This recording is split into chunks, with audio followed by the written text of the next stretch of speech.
वो तो भाई तूने बुलाया तब आना पड़ गया मुझे। इसको कट कर देंगे एडिटर साहब हम। इसको कट कर दीजिएगा। मैं तुम्हारे बाप का नौकर। मेरी तरह बोले तो होते हैं ना थोड़े, क्या कहेंगे उसे, थोड़े ये मुझे गंदा पेन इन द एस, है। Pain in S. एडिटर इसको भी काटना है। हाँ, कुछ लोगों को कुछ इंसान दिखते हैं, कुछ को कुछ आत्मा टाइप की दिखती है जो उनको पकड़ना चाह रही है। पैरों की, जैसे तुम सो रहे हो, तुम इधर उधर देखो, तुम्हारे बगल में या तुम्हारे सामने, ये तुम्हारे ऊपर चढ़ा हुआ कुछ ऐसे दिखता है। ऐसे एक बार क्या हुआ था, मैं पिछले साल की बात है, मैं ऐसे ही अपने यहीं कमरे में लेटा था दिल्ली वाले। मैं लेटा हूँ, मेरे अचानक से आँख खुलती है और मुझे आवाज़ आती है, कोई मेरा दरवाज़ा खटखटा रहा है, ठोक रहा है दरवाज़ा तेज़ तेज़।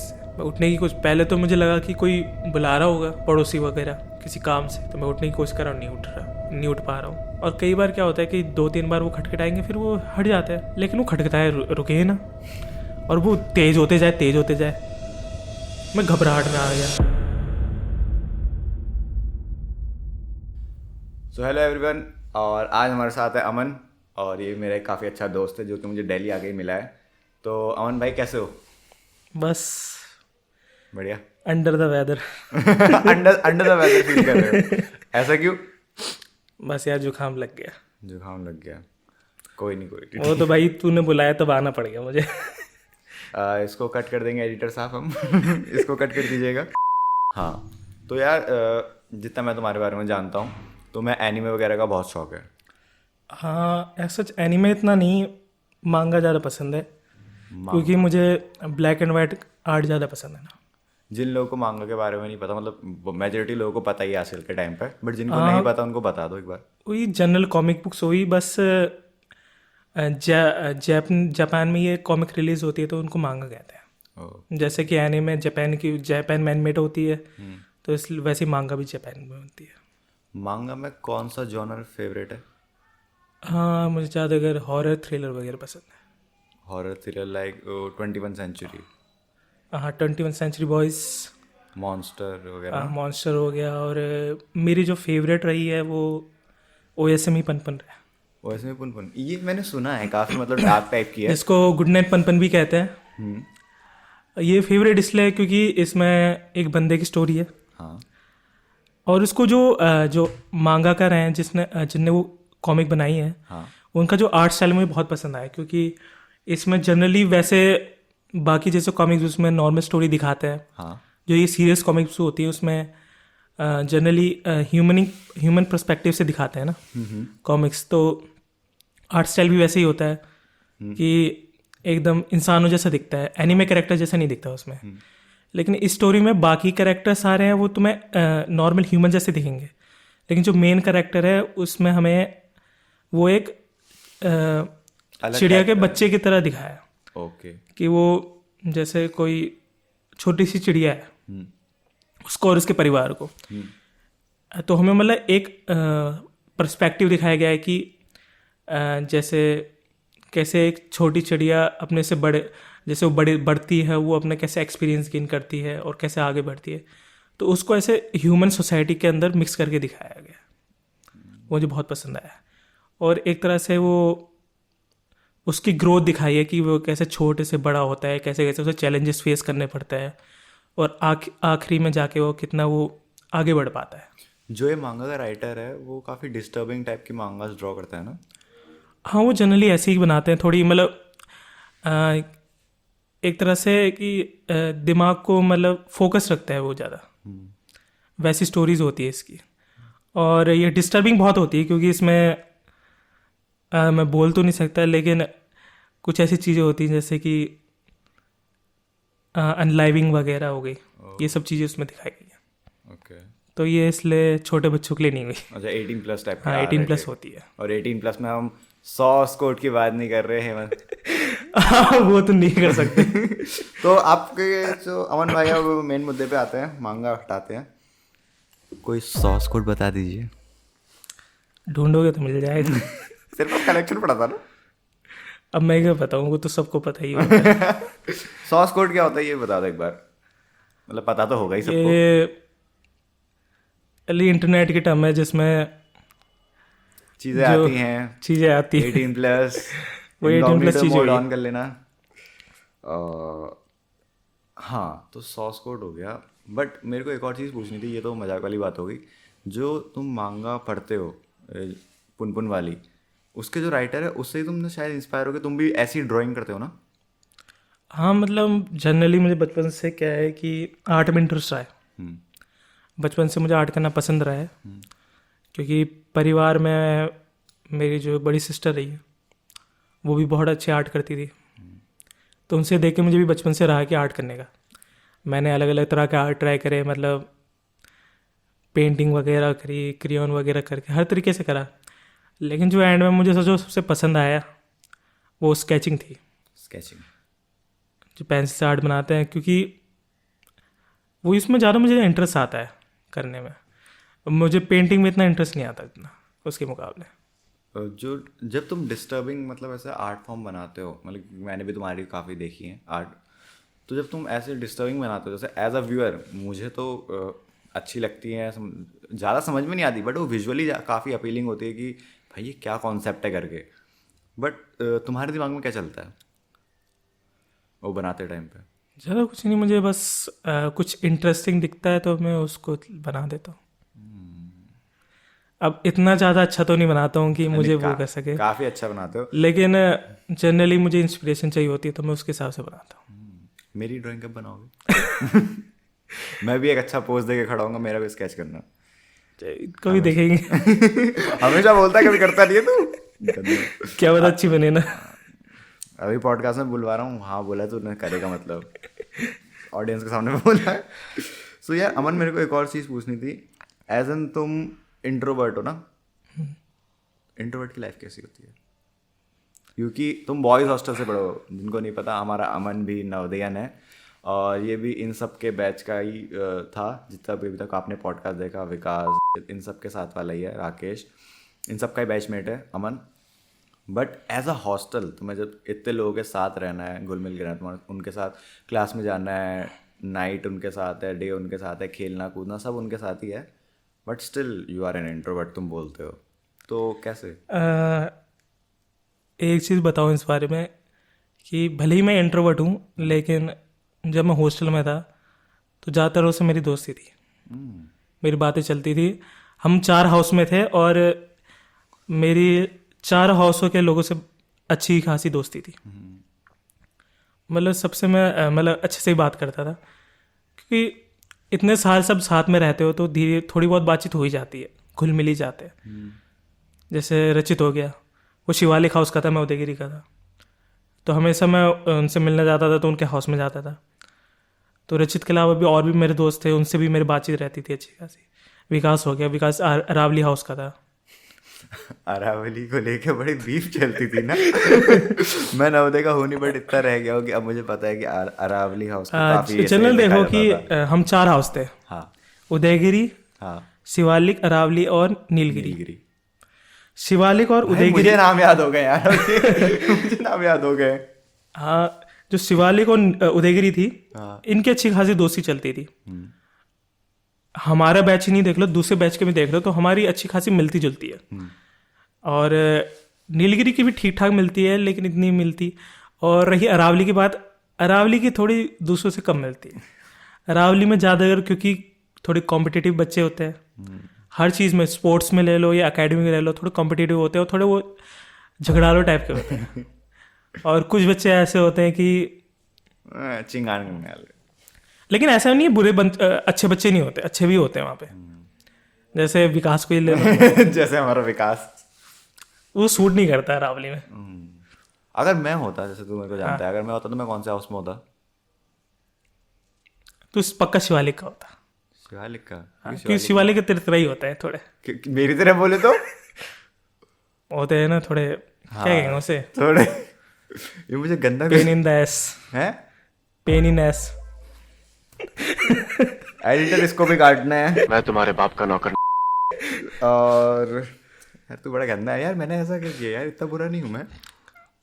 मतलब भाई अच्छा है, हाँ उसके लिए थोड़ा अच्छे होते हैं तो थोड़े ये गुण आ ही जाते हैं अच्छे लोगों में। ठीक है, मतलब भले ही मैं उस कैटेगरी में नहीं आता हूँ। ओके ओके, ठीक हो गया, समझ गया मैं। मेरे को एक और चीज़ पूछनी थी, मैं कब से नोटिस कर रहा हूँ, मैं मतलब बोलना चाह रहा था, मैंने पहले भी क्या कहते हैं तुझसे पूछना चाहा, बट हाँ मैं अभी पॉडकास्ट तो अभी पूछते हैं, ये क्या है? एक बार दिखा दे उधर को मुकर ना, ये आईब्रो में कट फैशन ये ज़्यादा हॉस्टल से चला आ रहा है। हॉस्टल से चला रहा नवोदय से। हाँ जैसे उस टाइम जब हम हॉस्टल में थे तो कुछ चीज़ें ट्रेंड में चली थी। हाँ हाँ हाँ हाँ हाँ। जैसे कट आईब्रो कट हो गए और बाल कलर हो गए। कराएगा भी कलर? कलर तो नहीं, मेहंदी जरूर लगाई। और कौन सा कलर? शॉर्ट पैंट हो गई। शॉर्ट नैरो, हाँ हाँ एंकल तक वो वाली हाँ, पैंट हाँ, हो हाँ, जाती हाँ, थी, हाँ, हाँ। वो सब हो गया। या बाल खड़े करने हो गया। अरे उस टाइम एक सिंगर बहुत पॉपुलर हुआ था, गुरु रंधावा, तो उसके बाल देख के करना हो गया। तो ये सब बहुत चीज़ें करी है। तुम्हारे और ये स्कूल कट रहेगा, ये तो उस टाइम से ही है ही अभी। में ये अलाउड था क्योंकि ऐसा बहुत थोड़ा बहुत होता था, लेकिन कभी कभार टीचर पकड़ भी लेते थे। पकड़ने के लेकिन फॉर्चुनेटली मेरे साथ ऐसा कुछ हुआ नहीं है। बाद तू ब्राइट स्टूडेंट था ना पढ़ाई में? हाँ मतलब ठीक ठाक ही था, लेकिन मेरी इमेज अच्छी थी टीचर के साथ ज़्यादा, क्योंकि मेरा इंट्रोवर्टेड नेचर था। मैं थोड़ा शांत रहता था क्लास में, हाँ। तो टीचर मुझे अच्छा ही बच्चा मानते थे। तुमने नवोदय में कितने साल बिताए? 7 साल हो गए, 7। 6 से 12 तक। तो इन 7 सालों की मेमोरी में हम्म। सबसे बेस्ट क्या लगा? मतलब कोई ऐसी मेमोरी जो तू मतलब जब भी सोचता है तो मज़ा सा आ जाता है? ज़्यादातर वही हो गया, जैसे दोस्तों के साथ घुल मिल के रहना। क्योंकि एक चीज़ है, तुम कितने भी इंट्रोवर्टेड हो जाओ, जब तक दोस्त रहते हैं ना तो अच्छा ही लगता है। फिर उसके बाद जब तुम कॉलेज स्कूल से निकल जाते हो, जब कॉलेज में आ जाते हो, तब इतना वो नहीं रहता ना, क्योंकि फिर इंट्रोवर्टेड बंदों की लाइफ थोड़ी और हार्ड हो जाती है, क्योंकि फिर दोस्त नहीं बनाना हो गया। कि जब तुम 7 साल एक साथ रहते हो तो दोस्त नेचुरली अपने आप बन ही जाते हैं। हाँ। कि उस टाइम छोटे भी होते हैं, नए नए होते हैं, तो दोस्त बनाने भी पड़ते हैं, और उस टाइम ईजिली भी बन जाते हैं। लेकिन फिर जैसे जैसे आगे बढ़ते हो और इंट्रोवर्टेडनेस और बढ़ती है, तो फिर दोस्त बनाना और मुश्किल हो जाता हाँ, ये मुझे सवाल एक्चुअली तुझसे ही पूछना था, विकास से ही पूछना था, विकास से मैं पूछ नहीं पाया। जैसे तुम लोग इंट्रोवर्ट हो, ठीक है, तुम लोग इंट्रोवर्ट हो, उसके साथ साथ तुम हॉस्टल में रहे हो, उन्हीं लोगों के साथ, उन्हीं अपने ग्रुप के साथ, उन्हीं 10-15 लोगों के साथ तुमने पूरे अपनी लाइफ के 6-7 साल बिताए हैं। तो तुमने अगर स्टार्टिंग में बात नहीं करी तो तुम एंड तक का अच्छे दोस्त बन चुके थे, क्योंकि तुम उनके साथ ही उठना बैठना था तुम्हारे। प्लस ये, और प्लस तुम इंट्रोवर्टेड हो। जब तुम स्कूल के बाहर निकले कॉलेज में, तो काफ़ी टफ पड़ा होगा ना तुम लोगों के लिए, हाँ, क्योंकि नए लोग भी थे। एक कारण तो ये भी है कि क्योंकि मैं इंट्रोवर्टेड हूँ, तो मैं ज़्यादा दोस्त अच्छे से बना नहीं पा रहा था। और दूसरी कारण ये भी है कि जब मैं कॉलेज में आया, तो मैं शुरू के 1-2 सेमेस्टर में गया भी नहीं कॉलेज। पहले सेमेस्टर तो मुझे फैमिली रीज़न से मैं गया नहीं, हाँ। जिसकी वजह से मैं जा नहीं पाया। उसके बाद फिर अगले सेमेस्टर में आया, मैं थोड़ा इतना मन नहीं था, जिसकी वजह से मैं गया नहीं। और फिर थोड़ा रचित लोग ये आसपास रहते ही थे, तो इनके आ जाता था। और रचित मेरे बगल कॉलेज का ही था, तो उससे मैंने इसके बारे में पूछा भी था। तो वो कहता था कि हमारे कॉलेज में तो ऐसा कुछ होता नहीं है, अटेंडेंस का कोई चक्कर होता नहीं है, तू भी कमरे में आ जा। तो दिन भर वही सोना खाना वगैरह अपने कमरे में करता था, बाकी टाइम यहीं पे बीतता था मेरा, जब तक तुम भी नहीं आया था यहाँ पे। तो ऐसे ही बीतता था यहाँ पे। उस टाइम 1-2 दोस्त और थे, आकाश भी था, और 1-2 यहीं दिल्ली में मिले थे हमें 2, उनके साथ रहता था। बिहार वाले। लेकिन इस चक्कर में क्या हुआ, मेरी डिटेन हो गया था मैं कॉलेज पे अपने, क्योंकि मेरी अटेंडेंस कम थी। हाँ। इस वजह से मुझे फिर बहुत रगड़नी पड़ी थी एग्ज़ाम्स के लिए। तो ऐसा कॉलेज में तेरे को टफ टाइम फेस करना पड़ा इंट्रोवर्टेडनेस और इस चीज़ों के चक्कर में? हाँ करना ही पड़ता है, क्योंकि मैं इतना बोलचाल करने वाला इंसान नहीं हूँ, और ज़्यादा मैं प्रिफर करता हूँ कि आगे वाला मुझसे ज़्यादा बात स्टार्ट करे ना। क्योंकि मैं ज़्यादा खुद से बोलता नहीं हूँ ना, इतना मेरा बोलचाल इतना है नहीं मैं कि दूसरों से ज़्यादा पहले खुद जाके स्टार्ट करूँ बात। Extreme introvert. ये नहीं है पर अगर तुम मेरे पर्सपेक्टिव से देखना, ये शायद मैंने विकास को भी बताया था एक बार, और मैंने पॉडकास्ट में बोला है शायद, कि जैसे मैं एक्सट्रोवर्ट हूँ और मैं काफ़ी एक्सट्रीम एक्सट्रोवर्ट हूँ कि अगर मैं किसी को नहीं भी जानता तो मैं आउट ऑफ द ब्लू जाके उससे बात कर सकता हूँ, मुझे कोई दिक्कत नहीं है। बट अब जब तुम इतने एक्सट्रोवर्ट हो जाते हो ना, तब तुम्हें उसके ड्रॉबैक पता चलते हैं कि जैसे तुम किसी एक इन्वायरमेंट में गए, जैसे तुम जॉब में ही समझ ले, मैं जॉब में गया, मैं वहाँ सबसे बात करने लग गया, तो एक टाइम बाद ना तुम्हें लोग वैसे लेने लगते हैं फॉर ग्रांटेड टाइप, कुछ भी बोल रहे हैं, कुछ भी कर रहे हैं, वो वाला स्टेज आ जाती है। फिर तुम्हें लगता है कि यार नहीं ही बोलना चाहिए था, क्योंकि अब तुम उस स्टेज में आ गए हो कि तुम सबसे बात कर रहे हो, अब तुम बैकआउट भी नहीं कर सकते कि उनको लगेगा है ईगो आ गया, बात नहीं कर रहा, गुस्सा हो गया है वाला। अब तुम सबसे बात भी करनी है और ये भी चाहिए सबसे, क्या कहते हैं, एक डिस्टेंस भी मेंटेन करनी है। वो थोड़ा ना वो बीच में लाई करना, वो बैलेंस टाइप का बनाना एक्सट्रोवर्ट और इंट्रोवर्ट के बीच में, वो थोड़ा टफ पड़ जाता है। हाँ ये भी चीज़, और ये मुझसे होती नहीं। ये मुझसे होती नहीं, तो मैं इंट्रोवर्ट ही ठीक हूँ। ये मैंने भी कितनी बार करने की कोशिश की यार, कि यार ये इंट्रोवर्ट वाला सीन मुझसे नहीं हो पा रहा, और मैं मेरा एक्सट्रोवर्ट ठीक एक हूँ। ये भी चीज़ है ना कि कोई मुझसे बात कर रहा है तो ठीक है, मैं बात कर सकता हूँ किसी से। अगर कोई मुझसे खुद आके बात कर रहा है तो मैं बात कर लूँगा अच्छे से, और अगर उसको मुझसे बात नहीं करने, वो कहीं और चला गया, तो मुझे कुछ फ़र्क नहीं पड़ रहा। आई am a tough boy. Tough तो नहीं कहेंगे, लेकिन मैं इतना वो नहीं होता हूँ, चीज़ में इतना इन्वॉल्व नहीं होता हूँ। अफेक्ट नहीं करती है इंट्रोवर्ट। यार इंट्रोवर्ट में रहना मतलब कैसा है, एज एन इंट्रोवर्ट लाइफ कैसी होती है? फ़ायदे भी है और जैसे क्या ड्रॉबैक्स भी बहुत होते हैं। हाँ। फ़ायदा यह है कि कभी कभार ना हमें अपने लिए अकेला भी चाहिए होता है, अलोन टाइम चाहिए होता है, तो वो काम बहुत आता है। और ख़ासकर मुझे जैसों के लिए मुझे अकेला टाइम पसंद है। अकेले में बिता लेता टाइम। हाँ, मुझे ज़्यादा फोकस ज़्यादा मिलता है जब मैं अकेला रहता हूँ। ज़्यादा चीज़ें सोचने को मिलती है और दिमाग थोड़ा एक जगह रहता है। लेकिन जब हम साथ में रहते हैं, जैसे कि मैं उस टाइम में जब मैं कॉलेज नहीं जा रहा था तो यहाँ पे बैठा रहता था, तो मैं दिन भर कुछ नहीं करता था, गेम खेलता रहता था और कुछ नहीं करता था। यार मैं पर्सनली खुद ऐसा एक बार मैंने ट्राई किया था कॉलेज टाइम पे, जब मैं नैनीताल था। मैं पहले अपने दोस्तों के साथ रहता था। मैं जब हल्द्वानी से अपने स्कूल लाइफ से कॉलेज लाइफ में शिफ्ट हुआ, तो मेरा एक दोस्त था हल्द्वानी का, जिसको मैं कॉलेज में जानता था, तो उसके साथ शिफ्ट हुआ। फिर हमारी दोस्ती होती रही, तो हम 5-6 लोग हो गए थे साथ में। उसके बाद जब मैं एक टाइम फ्रेम आया जब मेरा दिमाग ख़राब हुआ, मैंने सोचा कि एक बार अकेले रह के देखते हैं। तो उस टाइम पे बहुत जोश आ रखा था, अकेले रह के देखते हैं। मैंने कहा बहुत हो गया एक्सट्रोवर्ट, इस बार इंट्रोवर्ट बन के देखते हैं। तो मैंने रूम उनको बताया मेरे को अकेले रहना है, एक बार ट्राई करना। उनको कहा कोई प्रॉब्लम नहीं। तो मैंने एक रूम लिया अकेले से और मैंने सामान वामान डाल दिया था। मैं शिफ्ट हो रहा था, तो मैं शिफ्ट हुआ। वो एक ही कमरा था, मार्चिस के डिब्बे जैसा, उसमें ना खिड़की है ना कुछ है, उसमें सिर्फ एक दरवाज़ा है, ठीक है। तो उसमें बहुत ही छोटा कमरा था यार, मतलब अगर मैं ऐसे करके खड़ा होता हूँ ना, तो आधा इतना ही जगह और बचेगी मेरे हाथ दीवार टच होने में, इतना ही रूम था। उसमें एक खटिया चारपाई आती थी, बाकी उसमें खड़े रहने की जगह बस। ठीक है। तो उसके बाद सिस्टम ये हुआ कि रूम शिफ्ट कर लिया था, कमरा शिफ्ट कर दिया था, सामान पड़ा था, वो सामान को समेट रहा था मैं। एक कमरे में सामान एडजस्ट करना था, वो करा करा करा, उसमें कम से कम 3-4 घंटे लग गए। वो करने के बाद मैं बैठा, मैंने कहा हाँ चलो अब शिफ्ट हो गए, अब काम करते हैं। तो मैंने काम करना स्टार्ट किया, 1-2 घंटे काम किया। उसके बाद अब कितना थक गया, मैं बैठ गया था। मैंने कहा यार अब तो हो गया, अब क्या करूँ। मैं ऐसे ही लेटा। वो 3 घंटे शिफ्ट करने के और 2 घंटे का काम, वो तो निकल गया 5 घंटे। फिर उसके बाद मैं सिर्फ आधे घंटे के लिए लेटा हूँ। आधे घंटे में बहुत ज़्यादा बोल रहा हूँ, आधे घंटे के लिए लेता हूँ। भाई पैनिक अटैक टाइप का आने लग गया था यार, मतलब ऐसे सांसें चढ़ने लग गई। ऐसा लग रहा दीवार पिचक रही है, मैं ऐसे दबा देगा कोई मुझे। भाई मैं भाग गया। मैंने उस रूम में अगर अकेले बैठ के टाइम काटने की बात करें तो मैंने आधा घंटा भी नहीं बिताया, अगर मैं कुछ कर ना रहा हूँ। मैं भाग गया भाई। मैंने उस रूम का रेंट दिया 1 महीने का, फिर वो छोड़ा, फिर मैं वापस उन लोगों के साथ चले गया।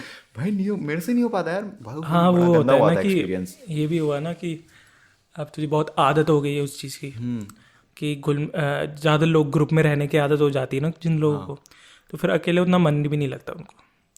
अब मेरे को है तो भले ही मैं स्कूल के टाइम में भी जैसे कि रचित लोग हो गए, उनके साथ में हमेशा क्लास ख़त्म हुई हम चक्कर काटने लग जाते थे, कॉलेज के स्कूल के ऐसे चक्कर काटते रहते थे। लेकिन जब मुझे अपने लिए टाइम चाहिए होता था ना, तो मैं अलग से अपने आप कमरे में बैठा रहता था या फिर कुछ करता रहता था, ऐसे कर लेता था। तो मतलब मैंने आदत बना रखी, मेरी आदत बनी हुई है कि जब मुझे अलोन टाइम चाहिए तो मैं अकेला रह सकता हूँ। तो मुझे इतना वो फ़र्क नहीं पड़ता। अलोन टाइम में क्या करना पसंद है? मतलब कुछ करता तो होगा। वही ज़्यादातर आर्ट बनाना हो गया, ड्राइंग करना हो गया, या फिर कभी वीडियो देख लेता हूँ। उसमें भी मुझे मिस्ट्री हॉरर ही पसंद है। मिस्ट्री हॉरर यार अमन भाई, मिस्ट्री हॉरर से मुझे एक चीज़ याद आती है। हॉरर से एक बार तूने मेरे को एक कहानी सुनाई थी। एज एन हम पहाड़ी लोग हैं तो हमारे वहाँ जो भूत भूत वूत होता है, जैसे कोई तुम्हें ऐसे भूत वूत लगता है, उसको क्या कैसे समझाऊँ मैं? तो उसको हम पहाड़ी में उसको छल बोलते हैं, छल लगना। तो अमन भाई मुझे एक बार स्टोरी बता रहा था छल लगने की, तो मैं कंटिन्यू, अमन बताएगा। हाँ, एक पहाड़ में छल लगने वाली स्टोरी भी है, लेकिन एक दूसरी स्टोरी भी है। ये बात है मेरे बचपन की। तब मैं रहता था गुड़गांव में। तो मैं गुड़गांव में रहता था, जिसको गुरुग्राम भी कहते हैं। हाँ। तो ये होली का टाइम था। तो वो ये बहुत स्टोरी सुनी होगी लोगों ने कि जादू टोना हो गया, ये हो गया। तो कई बार होता है कि कुछ ताबीज़ होता है या कुछ वो बना के डालते हैं, जगह जगह में डालते हैं, कहीं पीपल के पेड़ वगैरह कुछ डालते हैं। तो ऐसे ही मैं होली के टाइम में खेल रहा हूँगा, तो मैंने किसी के ऊपर नंगा दिया था, वो कहते हैं ना, हाँ वो कुछ रखा रहता है रोड में। चढ़ के आया, तो मतलब ऐसा कुछ कर दिया था। तो उसके बाद से मेरे ऊपर कुछ साया टाइप का आ गया था। तो मुझे क्या होता था, मुझे छोटा था तो मैं सोता था, तो मुझे डरावने सपने आते थे बहुत, और रोज आते थे। ऐसा नहीं था कि एक दिन रुक के आ रहा है या कुछ दिनों बाद आ रहा है, हफ्ते में आ रहा है, मेरे को रोज आते थे, और ये बहुत लंबे टाइम तक आते थे। और एक तरह से स्लीप पैरालिसिस होता है ना, वो भी बहुत होता था। हाँ तो बता रहा था तेरे को स्लीप पैरालिसिस होता है। इसमें होता क्या है? जैसे तुम सोए हो, तुम्हें लगेगा कि तुम उठ गए हो, लेकिन तुम्हारी बॉडी सो रही होगी, और तुम्हें लगा वो उठ गए हो, तुम उठने की कोशिश करते हो, लेकिन तुम उठ नहीं पाते हो। तुम ऐसे तुम लेटे हुए हो, तुम अवेक हो गए, तुम्हारी आंखें खुल गई हैं, तुम्हें पता है तुम उठ गए हो, पर तुम हिल नहीं पा रहे हो। यार मेरी एक फ्रेंड को भी हुआ था, वो बता रही थी एक बार। तो उसमें मतलब काफ़ी वो होता है शायद ना। हाँ, कुछ लोगों को कुछ इंसान दिखते हैं, कुछ को कुछ आत्मा टाइप की दिखती है जो उनको पकड़ना चाह रही है। पैरों की, जैसे तुम सो रहे हो, तुम इधर उधर देखो, तुम्हारे बगल में या तुम्हारे सामने, ये तुम्हारे ऊपर चढ़ा हुआ कुछ ऐसे दिखता है। ऐसे एक बार क्या हुआ था, मैं अपनी नानी के यहाँ गया था, तो मैं सो रहा था। तो ऐसे ही मुझे, ये उसी टाइम की बात है जब मुझे ऐसे सपने आया करते थे, क्योंकि ये 1-2 साल तक चला था करीबन मेरा। तो उस टाइम मेरी बहुत हालत ख़राब हो गई थी। तो मैं सोया हूँ, फिर अचानक से मेरी आंखें खुलती है, मैं देखता हूँ मैं लेटा टाइप का हूँ। आसपास में आगे क्या कहते हैं, डाइनिंग हॉल में क्या कहते हैं, नानी लोग बैठे हैं, वहाँ पे बात कर रहे हैं। मैं सोया हूँ और रात का समय था। देखता हूँ कि छोटे कीड़े टाइप के होते हैं, रेंगने वाले, लाल कलर के, अर्थवॉर्म टाइप। जो, हाँ, जो बारिश के टाइम में आते हैं। हाँ हाँ। मैं देख रहा हूँ कि पूरा कमरा, पूरी दीवार में वो भर रखे हैं, और वो धीरे धीरे करके बेड की तरफ आ रहे हैं, और मेरे हर तरफ से मेरे शरीर के ऊपर चढ़ रहे हैं। हाँ। तो ऐसी फीलिंग मुझे आई, इतनी बुरी फीलिंग आई, मैं चिल्लाया जोर से, इतने तेज चिल्लाया कि मैं, नाली लोगों को आवाज़ आ गई, और मैं सीरियस पैरालिसिस में था तो मैं सो ही रहा। तो वो आए, कह रहे, फिर उनने मुझे जगाया, क्या हुआ करके। तो फिर क्या होता है कि हमारे जैसे पहाड़ियों में होता है कि देवता भी वगैरह आते हैं, उनको बुलाया जाता है। तो फिर मामा को बुलाया, उनके देवता वेवता करा, और उन्हें भभूत वूत लगा के फिर मैं सो गया था। तो ये एक किस्सा था। और लेकिन जो मेरा ये साया वगैरह चढ़ गया था मेरे ऊपर, ये 1-2 साल तक रहा, और इसके लिए हम पीर बाबा के पास भी गए थे, क्योंकि उस टाइम गुड़गांव में रहते थे, तो पास में दिल्ली थी। तो दिल्ली में बड़े पीर बाबा थे, उनके हम दिखाने गए थे। करीबन 3-4 बार दिखाया, लॉकेट वॉकेट पहना मैंने। तो वो कुछ दिनों तक तो सही चलता, मुझे 1-2 हफ्ते में सही रहता, फिर बाद में फिर शुरू हो जाता। और जो मैंने बताया कि मैं चिल्लाया था उस टाइम, और ये मेरे साथ रोज़ होता था कि मैं रोज़ सपने देखता था, हर बार मुझे कुछ अलग सा दिखता था, और आखिरी में मुझे कोई चीज़ मारने आ रही है ऐसा मुझे दिखता था, और फिर मैं चिल्ला के उड़ जाता था। तो आसपास पड़ोस में भी ये बात फैल गई थी, वो कह रहे थे कि क्या हो गया इसको, ये कितना चिल्लाता क्यों है। तो फिर आगे जाके क्या हुआ, तो मेरी मम्मी भी बहुत परेशान थी इस चीज़ के चकेले में।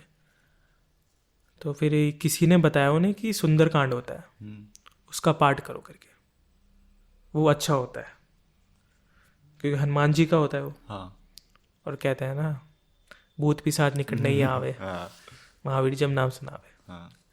तो जब सुंदरकांड मेरी मम्मी ने शुरू करा, उसके बाद से फिर मैं सही हुआ, तब जाके मेरा सही हुआ था ये। बहुत ही आज मतलब बहुत ही डरावनी सिचुएशन है यार। मतलब तुम हिल भी नहीं सकते, तुम्हें उल्टा दिख रहा है, तुम ऐसे घूमना चाह रहे हो, तुम हिल भी नहीं सकते। डरावनी फीलिंग तो होती है। ये आजकल भी कभी कभार आता है, लेकिन ये उतना नहीं आता वैसे वाला, इंटेंसिटी से वैसा नहीं। और चिल्लाने विलाने टाइप का नहीं आता। अच्छा। जैसे अभी पिछले साल की बात है, मैं ऐसे ही अपने यहीं कमरे में लेटा था दिल्ली वाले। मैं लेटा हूँ, मेरे अचानक से आँख खुलती है और मुझे आवाज़ आती है कोई मेरे दरवाजे खटखटा रहा है, ठोक रहा है कोई दरवाजा तेज़ तेज़ से, कह रहा है दरवाजा खोल करके। मैं उठने की कुछ पहले तो मुझे लगा कि कोई बुला रहा होगा, पड़ोसी वगैरह किसी काम से। तो मैं उठने की कोशिश कर रहा हूँ, नहीं उठ पा रहा हूँ, ठीक है। और कई बार क्या होता है कि 2-3 बार वो खटखटाएंगे, फिर वो हट जाता है, सोचते हैं कि बाद में बुला लेंगे करके, लेकिन वो खटखटाए रुके ही ना, और वो तेज़ होते जाए। मैं घबराहट में आ गया, एकदम से नींद खुली, मैं चुपचाप मैं शांत हुआ, थोड़ा पानी पिया, उठा, दरवाज़ा खोला, देखा कोई नहीं दिख रहा। फिर मैंने दरवाज़ा बंद करा, मैं कमरे में आया, मैं टाइम देख रहा हूँ, 2 बज रहे थे रात के। मैं कह रहा हूँ यार इस टाइम में कौन खटखटा रहा हूँ। समझ नहीं आया उस टाइम, क्योंकि मैं नींद में भी था। हाँ होता है, कितनी बार होता है। उसके बाद फिर मैं सो गया। फिर अगले दिन मुझे याद आया, अरे ऐसा क्या हो गया था भाई। वो होता है कि पता नहीं चलता अगले क्योंकि सुबह पहले की- मुझे सही में लगा कि तो कोई सही में आया उठा था? होगा। हाँ उठा था सही में? ये वो तेरा सपना टाइप का था नहीं नहीं, वो उठा था मैं। हाँ पहले स्लीप पैरालिसिस आया, फिर मैं उठा, हाँ फिर मैं दरवाजा खोल के बाहर गया, हाँ थोड़ी दूर तक गया। मैं उस टाइम मैंने इतना ध्यान नहीं दिया कि अंधेरा हो रखा है, हाँ सबकी लाइटें बंद थी, सब अंदर कमरा बंद करके सब सो रखे थे। मुझे लगा सही में किसी को काम होगा, किसी ने बुलाया होगा। मैंने कहा मैं इतने देर लग गई, क्या पता चले गए होंगे कहीं। फिर मैं आके बंद करके फिर मैं सो गया। तब मुझे पता चला कि क्या कहते हैं, कमरे में आया ना कि रात के 2 बजे रहे थे। रात के बजे कौन खटखटाएगा भाई। वो आई थी ऐसे नहीं है यार। मुझे भी मतलब एक बार तो, एक और टाइम तो नहीं बट एक बार मेरी भी फटी थी। मतलब जब मैं दिल्ली शिफ्ट होने वाला था, अगस्त के टाइम पे मैं दिल्ली में शिफ्ट हुआ था, उससे जस्ट पहले मैं एक बार आया था, जैसे 1 हफ्ते के लिए आया था मैं यहाँ जॉब सर्चिंग के लिए, ठीक है। उस टाइम पे आया था, तो मैं वापस घर को ही जा रहा था। उससे एक दिन पहले मैं अपने दोस्त के वहाँ गया जो कि दिल्ली में रहता है, और हमने प्लान बनाया कि यार नाइट आउट करते हैं, घूम के आते हैं कहीं। तो वो और मैं गए। अब कोइंसिडेंटली हमारी किस्मत इतनी घटिया किस्मत उस टाइम पे मैं आया था, हम घूमने के इंटेंशन से बाहर निकले, हम सेंट्रल सेक्रेटरीट गए। हमने कहा रात के 2 बजे हम प्लान बना रखा था, पूरी रात घूमेंगे। अब दिल्ली ऐसी जगह बंद नहीं होती, मैंने सुना तो यही था बट उस टाइम पे किस्मत इतनी ख़राब, हम सेंट्रल सेक्रेटरीट जैसी जगह गए, पूरा सेंट्रल सेक्रेटरीट बंद है, इंडिया गेट बंद है भाई, सब बंद था। पता नहीं टाइम लिमिट होती है। या तो कुछ फंक्शन था पता नहीं, या फिर कुछ था, इसलिए पूरा बंद था, मतलब हर चीज़ बंद थी। फिर हमने प्लान बनाया कि यार इंडिया गेट तो पास से तो दिख नहीं रहा, दूर से कहीं से दिख जाए तो हो जाएगा। पता नहीं हम कौन सी गली में गए, रात के 2-3 के आसपास बज रहे थे, पता नहीं कौन सी गली में गए, सुनसान गलियाँ। एक टाइम पे वहाँ कुछ नहीं था, मतलब ना इंसान ना कुत्ता, कोई नहीं है वहाँ। हम चल रहे आउट ऑफ द ब्लू पीछे से कुत्तों को भौंकने की आवाज़ आ रही है, मतलब पूरी मूवी सीन। अभी अगर मैं देखूँ तो अभी तो ठीक है, बट उस टाइम पे मेरी फट के चार होती, वो पूरा एक मूवी सीन टाइप का था। हम 2 लोग जा रहे हैं एक रोड से, पीछे से कुत्तों की भौंकने की आवाज़ आ रही जो दिख नहीं रहे हैं, और ऐसा लग रहा है बगल में है, इतने पास से आवाज़ आ रही पर वो दिख नहीं रहे हैं। फिर हम चलते जा रहे हैं, आगे से एक अंधेरे से पता नहीं कहाँ से एक अम्मा आई, पूरी बूढ़ी सफ़ेद से बाल, और वो तो अच्छा उन्हें साड़ी सफ़ेद नहीं पहनी थी, वरना तो पूरा चुड़ैल हो रहा है। हम वही मुद्दे थे हम वही मुद्दे थे भाई। उनने अच्छा वो साड़ी सफ़ेद नहीं रही थी, पर वो चटक बिल्कुल सफ़ेद चमकते हुए बाल और बिल्कुल बूढ़ी बूढ़ी हाथ में लट्ठी लेके तो झुक के आ रही है हमारे पास, और आउट ऑफ द ब्लू बोल पड़ी, ऐसे रात में अकेले नहीं घूमते। भाई उसने मैंने एक दूसरे को देखा, हमने जो भग्गी काटी है वहां से, भाग गए? भाई भाग गए। भाई पीछे नहीं मुड़ कर हम भाग गए। बड़े गंदे हो यार। अरे आंटी एक तो तुम्हें बता रही है। अरे यार पागल है तू, तो समझ रहा है ऐसे अंधेरे वाली रात में से दिल्ली ऐसी जगह में तुम ऐ करे कोई, हाँ, दिल्ली तो एक तो पता नहीं है दिल्ली की गलियां भाई बहुत। बहुत डरावनी रात को। उस दिन हमारी जो फटी थी, एक तो सर की गली होती है ना कि रास्ता एकदम अंदर घुस जाओ ना तो फिर बाहर जाने का रास्ता दिखता भी नहीं है। ये भी हुआ है मेरे साथ। मैं एक बार उसी टाइम की क्योंकि बात कई है। बार मैं गलियों में गया हूँ कि एक जगह जाओ दूसरी गली में घुसो, फिर पता नहीं चलेगा कि कौन सी गली से आए थे, पता ही नहीं चलता मैं रास्ता। दिल्ली के लिए हूँ, गूगल मैप भी काम नहीं आता है। मैं एक बार चावड़ी बाजार गया था, कहीं गया था, मुझे नाम याद नहीं आ रहा।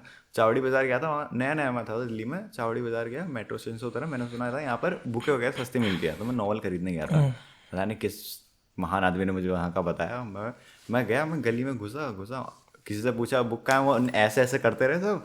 मैं जाते रहा, और फिर पता नहीं मैं कहाँ गली में घुस गया। फिर मैं वापस आने का रास्ता देख रहा हूँ, मैंने गूगल में डाला नियरेस्ट मेट्रो स्टेशन, वो रास्ता दिखा रहा है। मैं उसको फॉलो करते करते जा रहा हूँ। किसी एक के घर बड़ा के सा दरवाजे। ऐसे करके आया एक वो गोल टाइप का, ऐसे जो अंदर को घुसने का गेट टाइप का। मैं गया, मैंने कहा यहाँ से होगा, मैंने दिल्ली है कुछ भी हो सकता है। यहाँ से गया, वहाँ एक अंकल खड़े थे। मैंने कहा यार ये घर जैसा क्यों लग रहा है। मैं ऐसे ऐसे देखने लगा, वो अंकल बोले यहाँ क्या, कौन हो।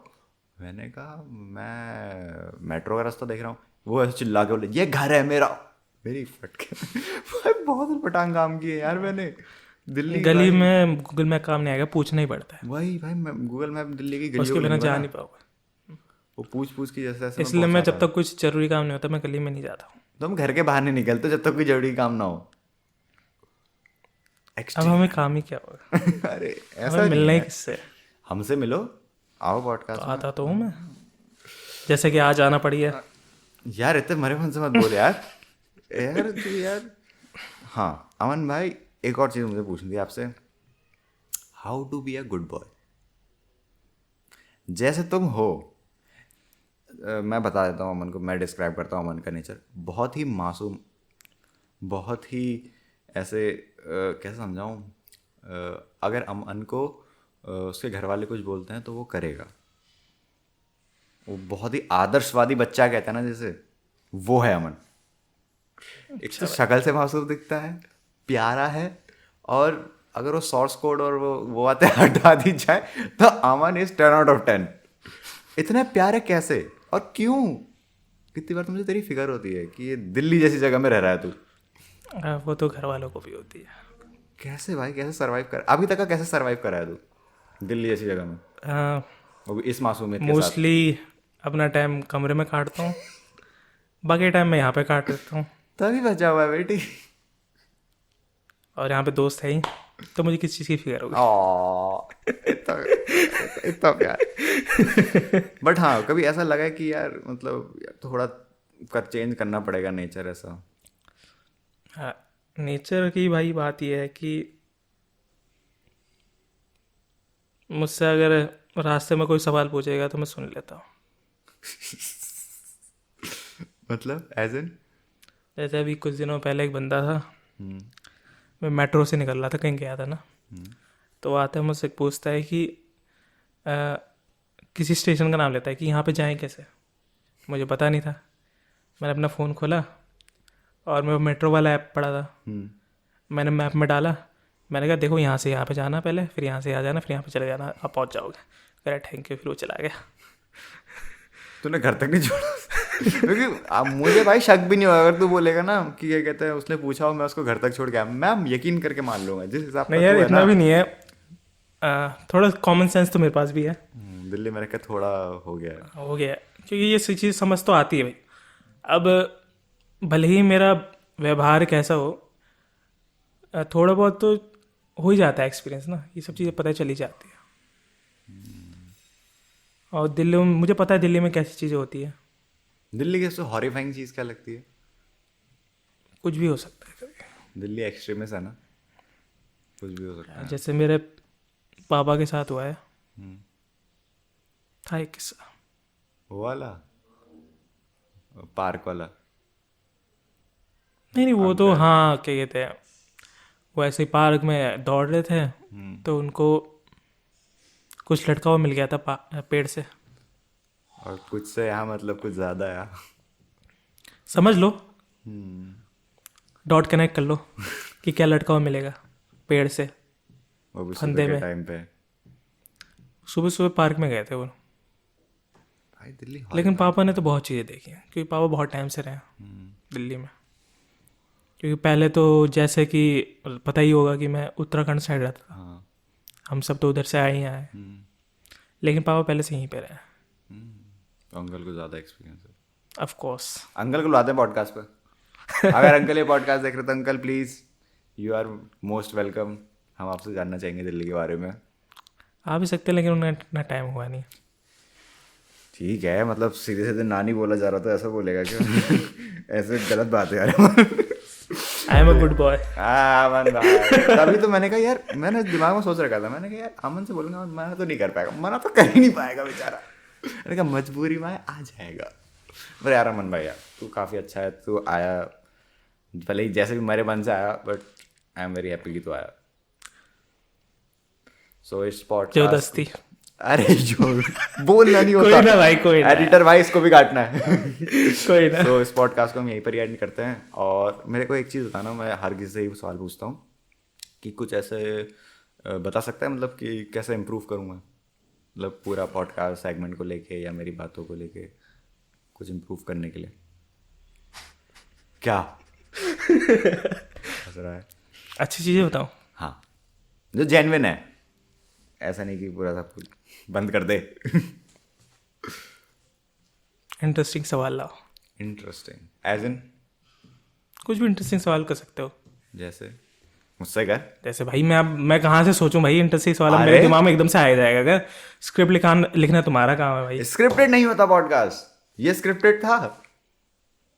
अरे कुछ सोच के तो रखा होगा ना कि क्या पूछ सकता हूँ। मैंने कहा थोड़े अमन बंदे आएगा। के बारे में जानना जरूरी है, जैसे कि मेरे बारे में जाना तूने। ओह, ये डर्टी क्यों साउंड कर रहा है? मेरे बारे में जाना तूने? भाई गलत दिशा में जा रहे हो। तो मतलब हाँ, तेरे कहने का मतलब है कि अपने गेस्ट पे रिसर्च करनी है। हाँ। एक और चीज़ बता, मतलब ऐसी कोई चीज़ हुई है रिसेंटली जिसको लेके तू बहुत खुश है या बहुत दुखी है? मेरे साथ ऐसी चीज़ ज़्यादा होती नहीं है कि मैं जिसके लिए बहुत खुश और बहुत दुखी हूँ। तो मतलब ज़्यादातर मेरी लाइफ ज़्यादा मोनोटोन रहती है। ना, मुझे क्या कहते हैं, जितना मैं तेरे को जानता हूँ, मतलब तू ऐसा न्यूट्रल टाइप रहने वाला बंदा है। तेरे को अपनी ज़िंदगी प्रॉपर ऐसी चाहिए, सीधे। ज़्यादा हाई लो मुझे पसंद हाई लो नहीं आता ना, तेरे को पसंद नहीं आता। ना पसंद आता ना आता है। बोरिंग नहीं होता? बोरिंग नहीं होती फिर लाइफ? बस जिंदगी काटनी कट जाएगी। यार एक तो तुम मेरे समझ में नहीं आता, तो जिंदगी काटने से क्या फैसिनेशन है? जिंदगी जियो ब्रो। गाली दे रहा मन में गाली दे रहा है। भाई कैसा भी करो जिंदगी काटनी तो है, वही वापस वहीं पे आता हूँ। मोनोटोनस लाइफ के अपने फायदे भी हैं शायद, कि तुम सब कुछ प्रेडिक्टेबल है, कि ज़्यादा से ज़्यादा ये हो सकता है, बुरे से बुरा ये हो सकता है। और सच बताऊँ तो मुझे ऐसा चीज़ लगती नहीं कि या तो मेरे लिए एक्सट्रीमली कुछ अच्छा हो जाए या मेरे लिए एक्सट्रीमली कुछ बुरा हो जाए, तभी मुझे थोड़ा कुछ चेंज आएगा मेरी ज़िंदगी में। उसके अलावा मुझे लगता नहीं कुछ चेंज आ सकता है। सो इस पॉइंट पे हम इस पॉडकास्ट को ख़त्म करते हैं। और कुछ सोचने को मिलेगा तेरे को आज। थोड़ी मेरी तरफ से फिलॉसफी भी ले ले भाई। Oh philosophy, of course you are a good philosopher. तो ये मोनोटोनस वाले पॉइंट को मैं ज़रूर सोचूंगा। और क्योंकि फिर से ना यार, ये सोच के चलो कि ये सोचना चाहिए हर किसी को कि ज़िंदगी में क्या चीज़ें जो उनको बहुत खुश कर सकती है और क्या चीज़ें कितनी दुख कर सकती है, कैसी कौन कौन सी चीज़ें हैं। फिर ये सब जोड़ के देखना कि कितना तुम ज़िंदगी में तुमने कितनी चीज़ें एक्सपीरियंस करी है और कितना तुम खुश रहे हो, कितना दुख रहे हो और कितना तुम्हारी नॉर्मल लाइफ रही है। भाई साहब अमन भाई फक कर रहे हैं भाई। अमन भाई चलो भाई। तुम्हारी ये वाली साइड तो मैंने देखी नहीं थी। अमन क्या द तो रहा हूँ, जब फिलोसोफर। मैं अकेला रहता हूँ तो सोच में पड़ ही जाता है इंसान, अकेले रहने वाले। अमन द फिलोसोफर लग रहा है एक और पॉडकास्ट चाहिए आपके साथ, आपकी जरूर। ये वाली साइड एक्सप्लोर करने के लिए। जरूर आगे और जरूर। पॉडकास्ट करो, देखते हैं। पक्का देख ले। हाँ लेकिन अभी तो फिलहाल तो नहीं। हाँ, जैसे अभी कि नहीं। आज मेरा मूड है, तो तुम खींच के ले आए। अगली बार अपनी तरफ से। हाँ अगली बार मैं तेरे को एक बोल दूंगा, तू अपने हिसाब से डेट खुद तय कर लेना। ठीक है। अगली बार बढ़िया करके बात करेंगे फिलोसफी के बारे में, अमन भाई की फिलोसफी। ठीक भाई, बिल्कुल। प्रवचन विद अमन। बिल्कुल भाई। अमन के प्रवचन, जस्ट लाइक प्रखर के प्रवचन। सो अमन भाई, thank you for being here, और इस पॉडकास्ट को यहीं खत्म करते हैं। बहुत अच्छा लगा तू आया। मुझे भी मजे आए। झूठ भले ही फोर्सफुल था और मेरा ज़्यादा बात करने का मन नहीं था, लेकिन तूने तो मुझसे अमन ये पॉडकास्ट को यहीं खत्म करते हैं। हमें बहुत मजा आया और thank you for watching this podcast. मिलते हैं अगले पॉडकास्ट में।